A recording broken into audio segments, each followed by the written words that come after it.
Hey guys, good morning. It's the Memorial Day weekend. I haven't made a video in a while for all two of you who probably watch these. But if you noticed in the last couple of videos, I was having some starting issues with the John Deere backhoe, and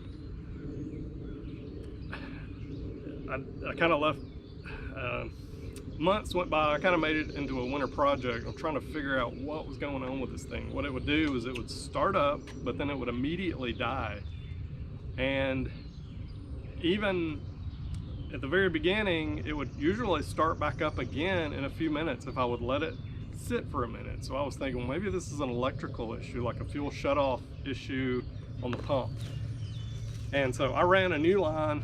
I even took the shutoff solenoid out of the pump. It was cracked, but it still worked fine. And that wasn't the issue. So in fact, over another couple of months, it got to the point where once it would start up and die, I couldn't get it restarted without cranking it over for a minute or so. So it was losing prime, and I figured it was probably an air intrusion issue based on some research that I had done. I'm hoping that by telling you or giving you this update that I'll save somebody some money, because I ended up spending a lot more on this than I should have. But at the end, I've got a whole new fuel system, or I've gone through the entire fuel system on it, so I shouldn't have any issues with that, hopefully. I initially thought of the fuel pickup hose that runs under the floorboard from the tank over to the transfer pump. But that line is like $180 from Deere, and it didn't leak. So I thought, oh, I hate to just throw $180 to replace that line. What I didn't realize was that those lines can break down and actually suck air before they leak, and that was what was happening. So that was the issue. So I should have started there, and I should have started, at the tank. What I did was I replaced the transfer pump, checked out. I replaced the fuel filter, that checked out. And that wasn't super expensive, but after that, I took the injection pump off because it always had kind of a little miss or idle, it seemed like. It would smoke real bad on DXL. So I figured the injectors or the pump probably needed to go through. So even if that wasn't the issue, I don't feel too bad about going through that, because I like to know what kind of condition my equipment's in when I buy it used. So I took the injection pump off, had to buy a gear puller. The good thing about this machine is you do not have to put it at top dead center. It's got a slotted shaft that only goes on one way. So I was able to use that puller. I'll put a clip here of how the pump pops off, the shaft pumps off the gear. It's kind of gets your heart going a little bit, and it was on there tight. All right, so I've got these pump flange bolts backed off, and now we're gonna crank down on this one a little bit. Get it to move.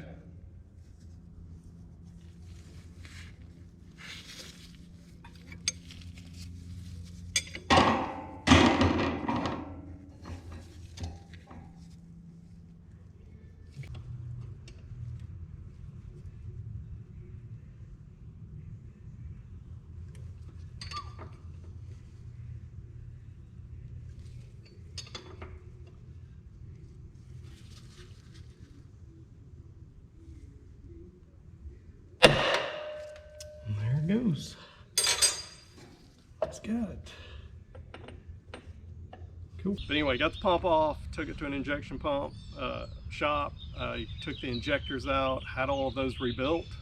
They said all of those were bad. Some of them were popping off at too high a pressure, some were popping off too low pressure, some of them were always dribbling fuel, and I think that was the issue with the smoke on D-cell. After that, got it all back together, and it was still starting up and immediately dying. So I was kind of sick, but I kept going with it. I took the tank off. I pressure washed the tank out. It was pretty clean. I replaced the fuel sock, even though it was pretty clean, but I tore it getting it out, so I had to replace that. I replaced 2 O-rings on the fuel union to the tank. And I found a chunk of plastic in the pickup tube in that union, which probably came from the fuel line. Unfortunately, and I don't think it was causing an issue, but that definitely was a blockage. So got that cleaned out, and I replaced the fuel line. And let me insert a clip on how bad the old line was. All right, guys, I think this is the silver bullet. So I got compressed air blowing through this end of the hose, and look at this.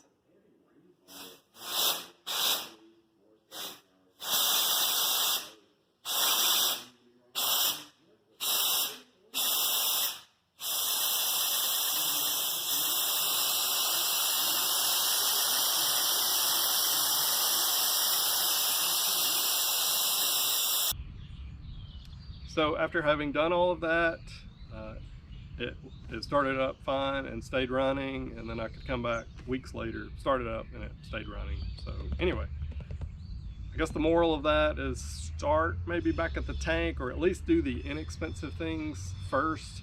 I wish I had replaced that line and then taken the injectors out and had all those rebuilt. I think if I had done those 2 things, I would be in it at about half the cost. So anyway, we've got a job for it to do today. I've been using it, and it's been running great, and I've got a job to do today for it. So thought I'd post this update in a separate video, and hope you guys have a good Memorial Day.